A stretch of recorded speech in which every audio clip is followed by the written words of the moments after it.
Hello everyone, I am Priyanshi. Welcome to my YouTube channel. इस video में मैं आपको पढ़ाऊंगी unit 3 of the book inclusive education. Unit 3 है हमारी creating supports for inclusive education and this is the part second video on this unit. Part first video में हमने इसकी सब यूनिट 3.1 को किया था, जिसमें हमने पढ़ा था about the early identification and early intervention. हमने देखा था कि what is the meaning of these both terms and what are the benefits and advantages etcetera etcetera etcetera. इस वीडियो में हम करेंगे अपनी सब यूनिट 3.2 को। 3.2 है about the foundational literacy for inclusive education. Before starting the video, I want to make a request. Please do subscribe to my channel if you are new to my channel. Start करते हैं अपनी video को, अपने topic को, that is foundational literacy for inclusive education. कि हमारा जो education system है वो बहुत बड़ा है। The education system of India is one of the largest in the world. पूरे वर्ल्ड के अंदर जो लार्जेस्ट एजुकेशन सिस्टम होते हैं उनमें से एक इंडिया का भी है। 260 मिलियन चिल्ड्रन 1.5 मिलियन स्कूल्स के अंदर जाते हैं। इतने सारे बच्चे स्कूल्स को अटेंड करते हैं, लेकिन ये बच्चे जो स्कूल्स को अटेंड कर रहे हैं वो सिर्फ अटेंड ही कर रहे हैं, अच्छे से उनकी लर्निंग नहीं हो पा रही है। क्यों नहीं हो पा रही है? क्योंकि स्टार्टिंग में उनकी फाउंडेशनल लिटरेसी और न्यूमरेसी पर ध्यान नहीं दिया गया। उनको मतलब कि बेसिक स्किल्स जो क्लास थर्ड तक एक बच्चे को आ जाते हैं, कि सिंपल रीड करना, सिंपल अपनी राइटिंग, भाई अपने थॉट्स को एक्सप्रेस कर पाना, सिंपल राइटिंग करना और फ्लुएंसी के साथ पढ़ लेना चीजों को, और दूसरा अगर कोई व्यक्ति बोल रहा है तो उस बातों को समझ लेना, और सिंपल कैलकुलेशंस करना, mathematics, plus minus multiply division, वो बेसिक स्किल्स उसको मतलब कि जब वो पास आउट होता है स्कूल से तो उसको वो बेसिक स्किल्स भी नहीं आते हैं।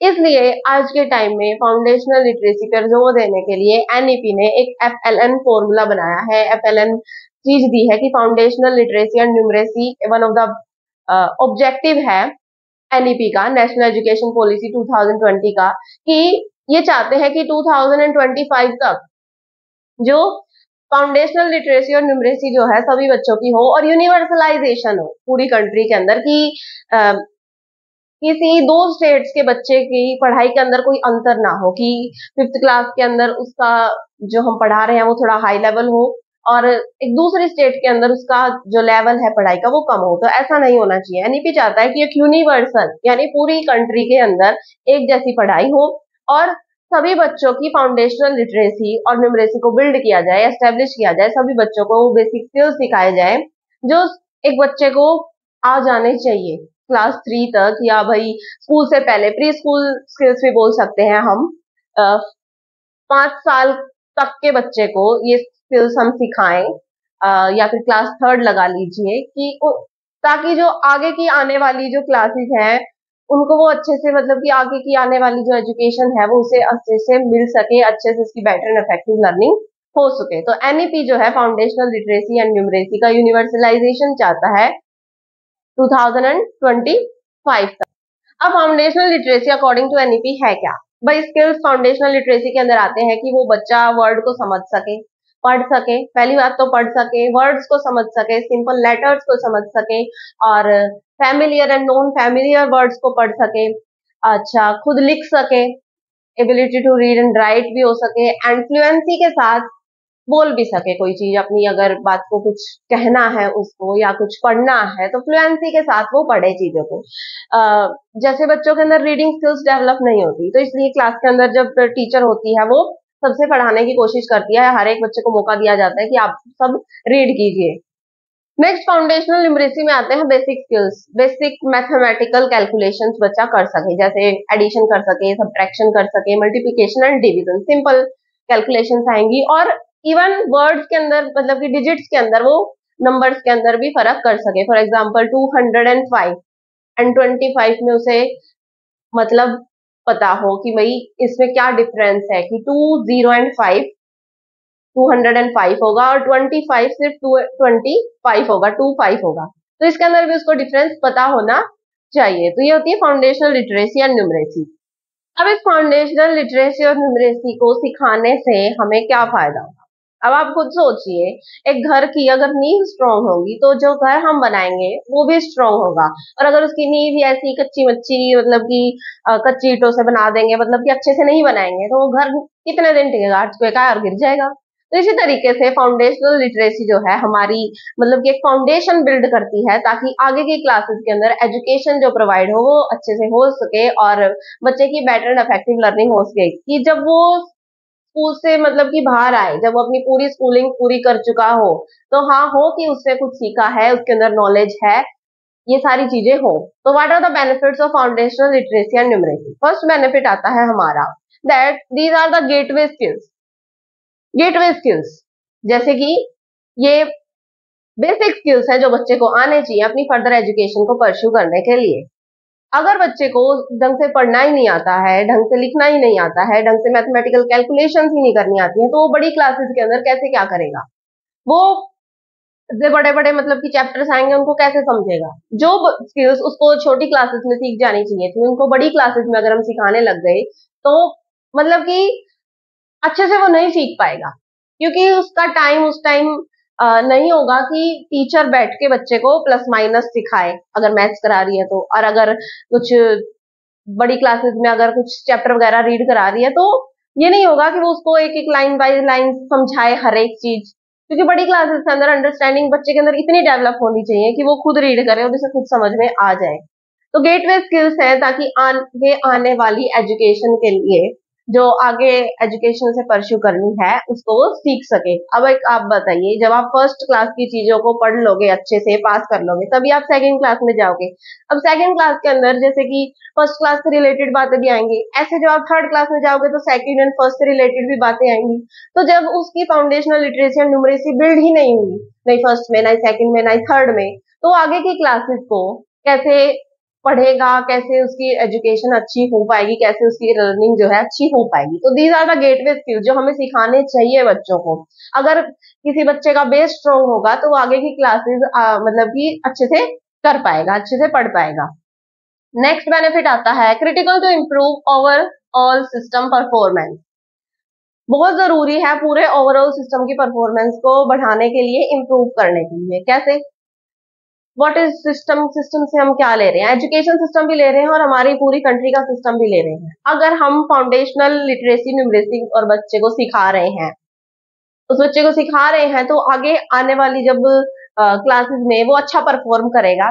सभी बच्चे जो है, मतलब कि अगर हम सभी बच्चों को, भाई इंक्लूसिव एजुकेशन है तो सभी बच्चों पे ध्यान दे रहे हैं, सबको फाउंडेशनल लिटरेसी एंड न्यूमरेसी हम सिखा रहे हैं, तो उसकी सभी बच्चे जो है अच्छे से एजुकेटेड होंगे, सभी बच्चे अच्छे से उनको नॉलेज होगी, एंड कंट्री में भी वो प्रोग्रेस, मतलब कि कंट्री के प्रोग्रेस में भी वो हेल्प करेंगे। भाई जितनी ज्यादा हमारी पॉपुलेशन लिटरेट होगी, जितनी ज्यादा एजुकेटेड होगी, उतनी ही हमारी कंट्री की भी प्रोग्रेस होगी। तो ओवरऑल सिस्टम परफॉर्मेंस को ये इंप्रूव करता है। नेक्स्ट आता है प्रमोट। अच्छा एक बात और, अगर उसकी फाउंडेशनल लिटरेसी और न्यूमरेसी ठीक नहीं होगी, तो जैसे जैसे बड़ी क्लासेस में जाता जाएगा, वो फेल होता जाएगा, फेल होता जाएगा, तो माँ बाप सोचते हैं कि भाई स्कूल छुड़वा दो, यानी ड्रॉप आउट रेशियोज बहुत इंक्रीज होते जाएंगे। तो ड्रॉप आउट रेशियो भी कम हो, तो इसके लिए भी ये हेल्प करता है कि भाई उसका नींव स्ट्रॉन्ग होगा तो अच्छा तो परफॉर्म करेगा ना क्लासेस के अंदर। और जब उसकी फाउंडेशन ही अच्छी नहीं है, उसका बेस ही स्ट्रॉन्ग नहीं है, तो वो क्या अच्छा परफॉर्म करेगा? तो इससे ड्रॉप आउट रेशियो भी कम होंगे। नेक्स्ट आता है promotes equitable and inclusive education. Promote करता है इक्विटेबल एंड इंक्लूसिव एजुकेशन को। कैसे? अब एक बच्चा है जो एक ऐसे बैकग्राउंड से आता है जिसके माँ बाप पढ़े लिखे हैं और उसको पढ़ा सकते हैं। एक बच्चा है जो ऐसे बैकग्राउंड से आता है कि उसके माँ बाप पढ़े लिखे नहीं है और उनको, मतलब कि पढ़ाना, मतलब कि वो अपने बच्चे को हेल्प नहीं कर सकते स्कूल एजुकेशन के अंदर। तो अगर टीचर क्लासरूम के अंदर उसको foundational literacy and numeracy provide कर रही है दोनों बच्चों को, उसको तो वैसे बेनिफिट मिल जाता अगर वो घर पे पढ़ लेता तो, पर क्लास से और ज्यादा मिलेगा। और उस बच्चे को जिसका बैकग्राउंड ऐसा नहीं था कि वो एक एजुकेटेड परिवार से आ रहा था, वो एक socially and economically disadvantage group से आ रहा है, तो मतलब कि उसको भी foundational literacy and numeracy provide की जा रही है, उसका भी बेस स्ट्रॉन्ग किया जा रहा है। तो जैसे जैसे वो पढ़ेगा, अगर उसका इंटरेस्ट होगा पढ़ाई के अंदर, तो वो अच्छा करेगा, उसको एम्प्लॉयमेंट मिलेगी, अच्छी एम्प्लॉयमेंट मिलेगी, और वो अपनी कंडीशन भी इंप्रूव कर सकता है। यानी इक्वल अपॉर्चुनिटी हम बच्चे को प्रोवाइड कर रहे हैं, दोनों बच्चों को, कि वेदर रिच हो पुअर हो कैसा भी हो, सबका बेस हम स्ट्रॉन्ग करें, ताकि आने वाली अगर एजुकेशन वो करना चाहते हैं तो करें, और अपनी कंडीशंस को वो सुधार सकते हैं। तो इक्विटेबल और इंक्लूसिव एजुकेशन को ये प्रमोट करता है। Next, long term benefits. हमें इससे लॉन्ग टर्म बेनिफिट्स मिलते हैं वही कि अगर हम बच्चों को पढ़ाएंगे, भाई उनको उनकी एजुकेशन होगी, वो लिटरेट होंगे, तो वो कंट्री के प्रोग्रेस में भी हेल्प करेंगे, कंट्री का भी सोशल एंड इकोनॉमिक डेवलपमेंट होगा। तो these are the benefits of foundational literacy and numeracy, कि बच्चे का बेस स्ट्रॉन्ग होगा तो उसकी आगे की क्लासेस जो है, आगे की क्लासेस में वो अच्छा परफॉर्म कर सकेगा, अच्छी उसकी लर्निंग होगी। अब एनईपी की कुछ बातों को हम पढ़ते हैं जो इस फाउंडेशनल लिटरेसी एंड न्यूमरेसी पर जोर देती है। पहले जो हमारा एजुकेशन सिस्टम था वो था अबाउट दी 10+2, मतलब 10+2 चल रहा था, लेकिन एनईपी ने जो है इस चीज को चेंज किया है और अलग अलग 4 पार्ट्स में इसको डिवाइड किया था। मैंने एनईपी पे पूरी वीडियो बनाई हुई है, वो आप देख सकते हैं for the full explanation of NEP. हम यहाँ पे सिर्फ फाउंडेशनल लिटरेसी एंड न्यूमरेसी से रिलेटेड बात करेंगे। फाउंडेशनल लिटरेसी एंड न्यूमरेसी का जो बात है वो चाहते हैं कि भाई एनईपी चाहता है कि 2025 तक उसका यूनिवर्सलाइजेशन हो जाए। आंगनवाड़ी के जो रोल है एक बच्चे की लाइफ के अंदर, उसके ऊपर ज्यादा जोर देता है एनईपी कि भाई लोकल एरिया के अंदर तो आंगनवाड़ी है, या फिर प्ले स्कूल्स भी होते हैं, ऐसी बात नहीं है भाई। जो उसकी बात की जा रही है कि जो इकोनॉमिकली बैकवर्ड एरिया है वहाँ आंगनवाड़ी वगैरह है, तो उनके रोल को भी वो महत्व देता है कि वो चाहता है कि आंगनवाड़ी के अंदर हम बच्चों को स्किल्स सिखाएं, बच्चों को foundational literacy and numeracy provide करने की कोशिश करें, ताकि उसकी जो ये एफएलएन है, फाउंडेशनल लिटरेसी एंड न्यूमरेसी है, वो स्ट्रॉन्ग हो, वो बिल्ड हो। वो मदर टंग वो चाहते हैं कि SEDGs, SEDG stands for socio economically disadvantage groups, यानी जो सोशली और इकोनॉमिकली डिसएडवांटेज है, पिछड़े ग्रुप है सोशली एंड इकोनॉमिकली, तो उनको हेल्प करने की कोशिश करता है एनईपी। वो चाहता है कि इन बच्चों को भी अपॉर्चुनिटीज, एजुकेशन अपॉर्चुनिटीज प्रोवाइड हो ताकि वो अच्छा परफॉर्म कर सके। अगर हम उनको foundational literacy and numeracy provide करेंगे तो वो अपनी कंडीशंस को इम्प्रूव करने में मतलब कि हेल्पफुल होगा उनके लिए, उनका ड्रॉप आउट रेशियो भी कम हो जाएगा। हमने देखा अगर डाटा से देखें तो इन बच्चों का जो है ड्रॉप आउट रेशियो ज्यादा होता है as compare to the other children. तो ऐसा ड्रॉप आउट रेशियो ना हो, क्योंकि अगर वो अच्छा परफॉर्म करेंगे अपनी क्लास के अंदर तो माँ बाप क्यों चाहेंगे कि हम उनका स्कूल छुड़वा दें। पढ़ाई करेंगे, अच्छी जॉब करेंगे तो उनकी कंडीशन भी इम्प्रूव होगी। नेक्स्ट, मदर टंग पे चाहते हैं कि भाई बेसिक स्किल्स है बच्चों को मदर टंग में सिखाओ, लोकल लैंग्वेज में सिखाओ, जो उसकी मातृभाषा है उसमें सिखाओ, ताकि उसको अच्छे से लर्निंग हो सके। अब बच्चा बोलता हिंदी है घर पे और स्कूल में जाके सिर्फ इंग्लिश मीडियम स्कूल में सिर्फ उसको इंग्लिश इंग्लिश बोले जा रहे हैं, उसको कुछ समझ में ही नहीं आएगा। हम कोशिश करते हैं कि पहले उसकी मदर टंग के ऊपर हम उसके फाउंडेशन को बिल्ड करें, देन हम अदर लैंग्वेजेस हम उसको सिखा सकते हैं। तो मदर टंग के ऊपर जोर देता है कि फाउंडेशनल लिटरेसी और न्यूमरेसी सिखाते वक्त हम उसकी मदर टंग को यूज करें एटलीस्ट क्लास 5 तक। नेक्स्ट, ये चाहता है कि 100% ग्रोस एनरोलमेंट रेशियो हो 2030 तक।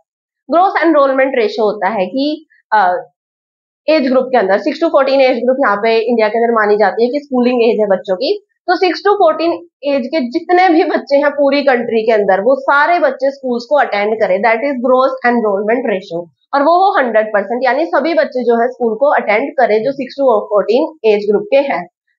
टिल 2030 वो अलग अलग कोशिश कर रहे हैं भाई, बच्चों को मोटिवेट कर रहे हैं, उनके पेरेंट्स को समझा रहे हैं, अवेयरनेस फैला रहे हैं कि आप अपने बच्चों को स्कूल में भेजो। तो इससे जो है 2030 तक वो चाहते हैं कि सभी बच्चों की बच्चे जो है वो स्कूल अटेंड करें और उनकी एजुकेशन जो है मतलब कि ताकि हम अपने देश को डेवलपिंग से डेवलप्ड कंट्री के उसमें लेकर जा सकें। इसके लिए जैसे भाई अंडर न्यूट्रिशन है जो वो एक मेन प्रॉब्लम आती है बच्चों के लिए, भाई बच्चे का मतलब कि हेल्थ ही अच्छी नहीं है तो वो क्या ही पढ़ेगा। तो इसलिए एनईपी ने शुरू किया है कि भाई उनके लिए हम ब्रेकफास्ट प्रोवाइड करें। मिड डे मील स्कीम्स भी चलती आ रही हैं बहुत सालों से, 2001 में स्टार्ट की गई थी शायद, I don't remember the correct year.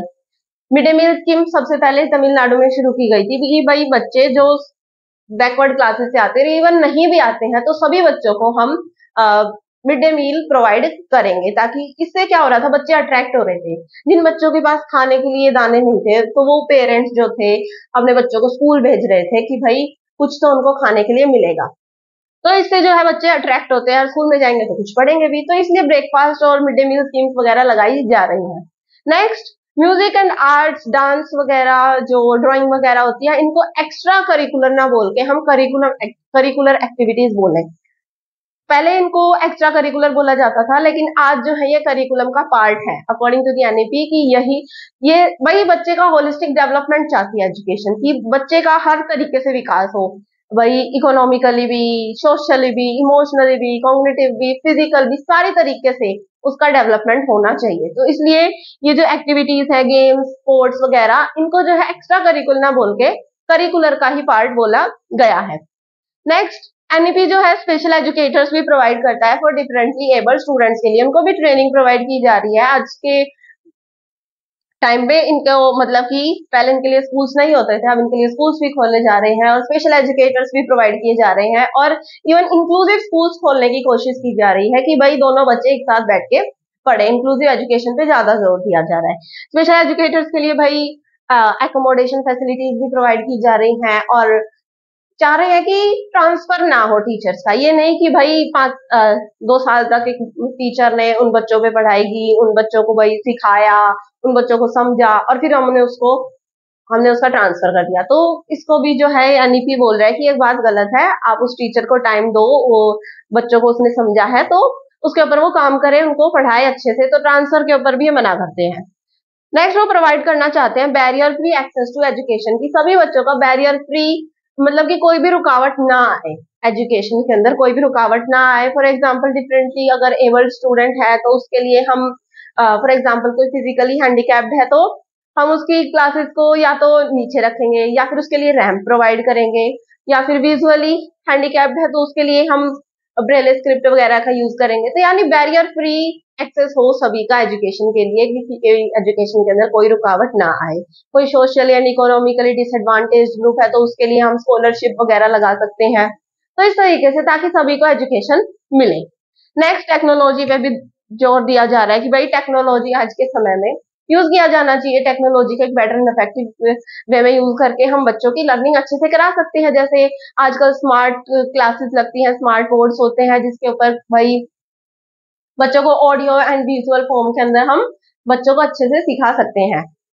तो एनईपी के जो ये गोल्स हैं, इतने बड़े बड़े अच्छे अच्छे गोल्स हैं जो एनईपी के, कि भाई वो फाउंडेशनल लिटरेसी एंड न्यूमरेसी चाहता है, और भाई मदर टंग में पढ़ाना चाहता है, सभी बच्चों को एजुकेशन प्रोवाइड करना चाहता है, 100% ग्रोथ एनरोलमेंट रेशियो चाहिए उसको। तो ये जो इतने सारे गोल्स हैं, इसके अंदर बहुत सारे चैलेंजेस आएंगे, और इन चैलेंजेस को मतलब कि ओवरकम करने के लिए हमें कोऑपरेशन की जरूरत पड़ेगी। Cooperation between the federal system भी होगा और टीचर्स का कोऑपरेशन भी होगा। तो इससे इस कोऑपरेशन से पेरेंट्स टीचर्स का भी कोऑपरेशन होगा, स्टूडेंट्स का भी कोऑपरेशन चाहिए, तो सभी का कोऑपरेशन चाहिए। सब एक साथ मिलके इस गोल को, इस अच्छे से एम को, फाउंडेशनल लिटरेसी एंड न्यूमरेसी को एस्टेब्लिश करने में हेल्प करे, अचीव करने में हेल्प करे। तो कोऑपरेशन की बहुत ज्यादा जरूरत यहाँ पड़ेगी। तो यही था about the foundational literacy for inclusive education. मैं आशा करती हूँ कि आपको अच्छे से समझ में आ गई होंगी सारी चीजें। फिर भी अगर आपको कोई डाउट है तो आप मेरे से कमेंट सेक्शन में पूछ सकते हैं। Thank you for watching my video, and again don't forget to subscribe to my channel.